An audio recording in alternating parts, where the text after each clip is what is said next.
Merci d'être venus aussi nombreux, aussi nombreuses à ce stage. Nous espérons que cette journée pourra apporter via nos échanges, notre éclairage des textes et vos témoignages, une réponse collective qui serait le prémisse à une action pour faire entendre nos revendications.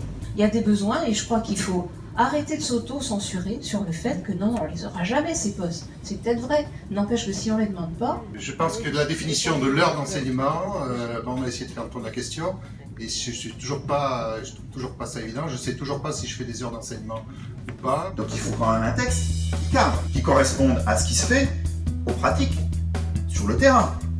D'accord, qui ne soit pas complètement aberrant par rapport au métier de professeur documentaliste. Alors pour vous donner un exemple, on travaille en général avec des professeurs, et donc un professeur de français qui s'est attaché à étudier le discours. Et donc on a travaillé sur le discours de Martin Luther King avec l'aspect sur le racisme et sur un discours de Simone Veil à propos de la loi sur l'avortement. Donc avec recherche des circonstances de l'époque et avec après restitution. Les élèves ont fait un discours devant leurs camarades, mais avec un micro dans des situations. Le CDI justement permet de mettre les élèves dans des situations en dehors de la classe. Un exemple d'ouverture culturelle, ça va être par exemple une sortie là, avec des sixièmes à Alésia, donc c'est pas trop loin de mon collège. Et ensuite, moi je vais surtout travailler avec eux sur la restitution. Donc après la sortie à Alésia, on va peut-être là-bas faire une interview d'un conservateur de musée, du guide. On va peut-être imaginer une interview de Vercingétorix. On va peut-être essayer de trouver les moyens de parler de leur sortie aux autres élèves du collège. On a aussi une part importante dans tout ce qui est l'initiation à la lecture à travers l'incitation des élèves pour emprunter des livres et les habituer à la lecture plaisir aussi.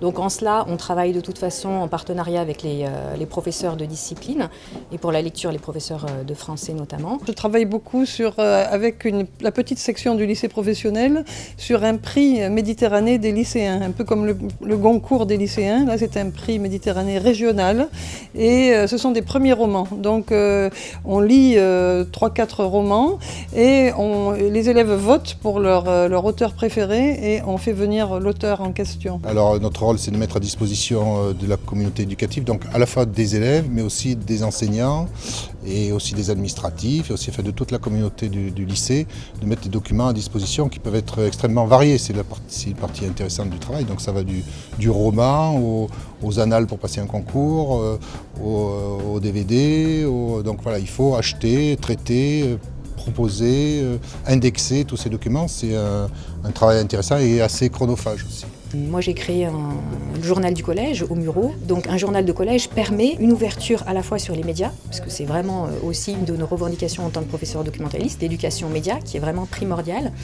Et là, non seulement grâce à ce type d'action, un élève développe des compétences sur l'information média, donc le droit à l'image par exemple, voilà, tout un tas de sujets, vraiment la liberté d'expression, etc.